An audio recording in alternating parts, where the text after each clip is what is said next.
అంటే సత్కర్మతో వచ్చే ఫలాన్ని అనుభవించడానికి మనం జన్మ తీసుకునే అవసరం లేదండి. సత్కర్మలో మీకు స్వంతంగా స్వగతంగా నిర్ణయాధికారం వస్తుంది. ఆ దివ్యశక్తిలో కలుస్తారు, మళ్ళీ బయటికి కూడా రాగలుగుతారు. అప్పుడు మీకు ఆ గుర్తుంటుంది. ఇప్పుడు మీకు గుర్తు లేవుగా పూర్వజన్మది. ఆ సాధన చేశాక మీకు ప్రతిదీ గుర్తుంటుంది. 1,00,000 జన్మలు ఎత్తింది తెలుస్తుంది నాన్న. 1,00,00,000 జన్మలు ఎత్తావనుకో, ఉదాహరణ, మీకు తెలుస్తుంది. ఇక ముందు కూడా ఎత్తడం లేదు, మీ చేతిలో ఉంది. Everything in your hand only. మీరు మంచి కర్మలు చేయండి, మంచి ఆలోచనలు చేయండి, మంచి చేస్తే ప్రతిదీ మీకు శుభమే జరుగుతుంది. అంటే ప్రతి మనిషి మంచి చేయాలి. వాడు చేసే ప్రతి పని కూడా వాడు మంచి అనుకునే చేస్తాడు కదా. కానీ అలా అనుకోండి. కొంతమంది చేస్తారేమో మంచి అనుకుని పూజలు అలాంటివి, ఓకే. కొంతమంది ఒకరికి చెడు జరగడం కోసం పూజలు చేస్తారు, ప్రయోగాలు చేస్తారు. కొంతమందికి డబ్బు రావాలి, ప్రయోగం, పూజలు అలాంటివి కూడా ఉంటాయి కదా, ఏదో చేస్తుంటారు కదా పాపం. గురువు భయపెట్టడానికి చెప్తారు ఇలాంటివన్నీ. లేదండి, ఉన్నాయి. కానీ అది ఎంతవరకు సక్సెస్ఫుల్ అవుతాయి అనేటువంటి దానికి క్వశ్చన్ మార్క్. ఎందుకంటే చెప్పిన వాడిది పాపం, చేయిస్తే పాపం, చేయించుకున్న వాడిది పాపం. పాపమే పాపం. ఎందుకు? నువ్వు మంచి అడగడం లేదు కదా. ఒకటి మీద కోపం ఉంది, చంపేయాలి వాడిని. ఎవరినో ఆశ్రయిస్తావు, ఏమన్నా మార్గం ఉందా అని అడుగుతావు. అది తప్పు కదా. నేనేమంటాను, నీకు శక్తి కనుకుంటే నువ్వు ఎదుటివాడిని మార్చడానికి నీ శక్తిని ఉపయోగించు. అసలు ప్రపంచం అంతా శక్తి మయమైపోయి అందరూ సాంగత్యంలో ఉనిగిపోయి చెడు అనే భావన రాదు. మొన్న చిన్న సత్సంగం జరిగితే చెప్పాను కూడా. మీరు శక్తి సంపాదించారు. ఎందుకు సంపాదించారు? మీకోసం. ఓకే, మీరెవరు? ఇంకో ఆత్మ ఎవరు? ఈ ఆత్మలన్నీ ఒకటే కదా. ఏకం భవిష్యామి సర్వాత్మన. అంతా ఒకటే పెద్ద, అదే మహా ఆత్మ. ఇవన్నీ చిన్న చిన్నవి, ఇవన్నీ కూడా అందులో కలుస్తాయి. అయితే ఏమిటంటే మీరు ఎదుటివాడిని కూడా మార్చొచ్చు.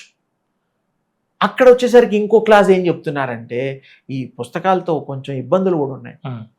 నువ్వు కర్మ చేయడానికి వచ్చావు కాబట్టి ఆ కర్మను అడ్డుకుంటే నీకు అర్హత లేదు, నీకు రైట్ లేదు అంటున్నాయి పుస్తకాలు. మన శాస్త్రాల్లో కొన్ని ఉన్నాయి. ఎదురువాడి కర్మని, వాడు ఆ కర్మ కోసం పుట్టాడు కాబట్టి చేసుకొని, నువ్వు మధ్యలో దాన్ని ఎందుకు మారుస్తావు? నీకే అధికారం ఉందయ్యా అని అడుగుతున్నారు. అది ఒక రకంగా కరెక్టే. వాడు ఏదో పర్పస్గా వచ్చాడు, యు ఆర్ స్టాపింగ్, వాడిని చేయనివ్వడం లేదు. అసలు నేనేమంటానంటే, ఎవరికి బ్యాడ్ థాట్స్ రాకుండా మీ సంకల్పం చేయండి. ప్రపంచంలో చెడు ఉండకూడదు, మంచి తప్ప. అప్పుడు ఎవరికి ఇవి చెడు ఉద్దేశాలు కానీ, ఒకరి మీద ఈర్ష్య, అసూయ, ద్వేషాలు ఉండవు కదా, ప్రేమ తప్ప. అప్పుడు భగవంతులం అయిపోయాం కదా మనం అందరం, హాయిగా ఉంటుంది. ఎందుకు అసలు ఇది మనకి భేదభావాలు ఎందుకు? అంటే యజ్ఞయాగాదులు చేస్తుంటారు కదా గురువు. అది కూడా అవిషులు అవన్నీ ఇవ్వడం వల్ల కూడా పంటలు పండడానికి, దేశం సుభిక్ష ఉండడానికి, రాజులకి జయం కలగడానికి, మరి ప్రజ అంతా సుభిక్షంగా ఉండడానికి చేస్తాం. కానీ పూర్వజన్మల అందరి జాతకాల రీత్యా, వాళ్ళ తెచ్చుకున్న రీత్యా, వాడి కర్మల్ని తెచ్చుకునే అవి పోవడానికి నువ్వేమన్నా ఉంటే చెయ్యి. ఇప్పుడు మీ కర్మ పోవడానికి నేనేమన్నా పూజ ఉంటే చేయాలి, నాకు తెలిస్తే. నా పాయింట్ అది.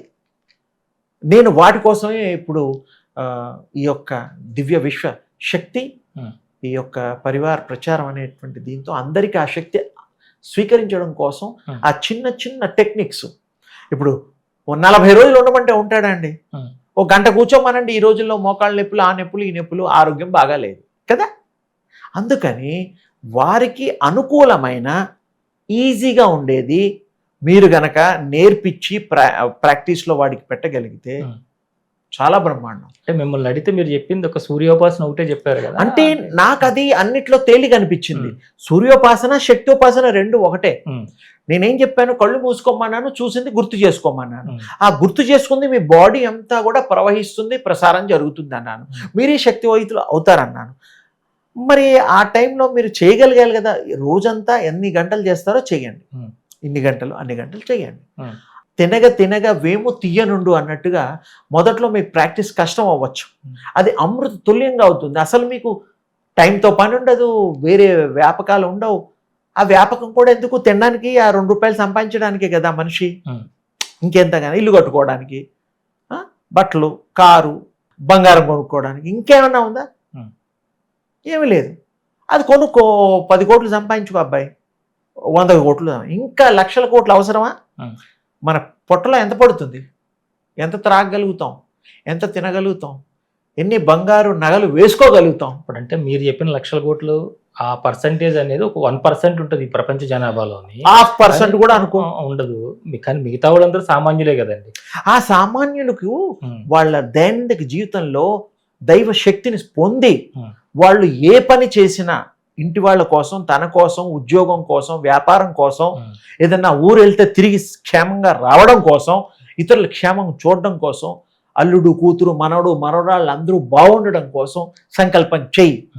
తప్పకుండా నీ సంకల్పం సిద్ధిస్తుంది. వాళ్ళకు కూడా నేర్పు, వాళ్ళు కూడాను నేర్చుకుంటారు. మంచి జరిగి నీకు లాభం వస్తుందంటే నీకు ఆ వ్యాపారం ఎందుకు చెయ్యవు? చేస్తావు కదా. అలాగే నీకు మంచి దొరుకుతున్న కూతురికి చెప్పలేవా, కొడుకు చెప్పలేవా? చెప్పగలం. వాడు వినడు అంటే మళ్ళీ ఆత్మ వేరని ఇందాకే చెప్పా.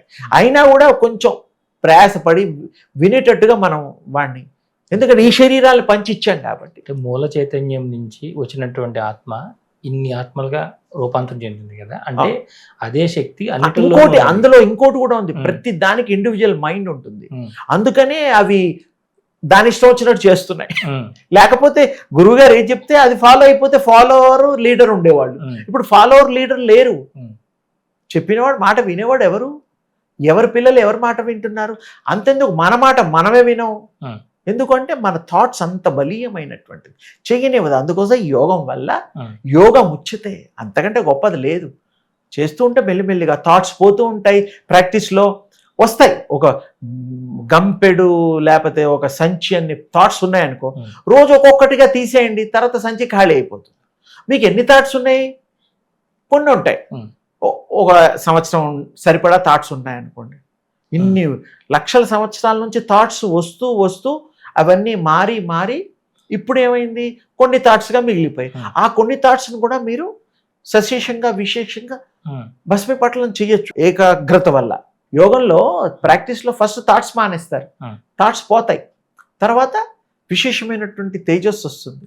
విశ్వంలో ఉండేటువంటి అన్ని తేజస్సులతో మీరు కలుస్తారు, అంతటా మీరై ఉంటారు. అప్పుడు మీకు మంచి థాట్స్ తప్ప ఏవి రాదు, మీకు తెలుస్తుంది. ఇప్పుడు మనకి జెనెటిక్గా ఈ శరీరాలు ఉన్నాయి, జీన్స్ అంటాం వాటిని, దానికి మైండ్ ఉంది కదా. ఆ అన్ని మైండ్స్, ఆ జెనెటిక్గా కూడా ఇవన్నీ కూడాను క్రమశిక్షణ, క్రమబద్ధంగా ఆ థాట్ క్యారీ అవుతుంది మీరు వాడితే. అప్పుడు మీకు ఏక థాట్ అయిపోతుంది, ఏకం అనేకం అయిపోతుంది, అనేకంలో ఏకం ఉంటుంది, అయిపోయింది.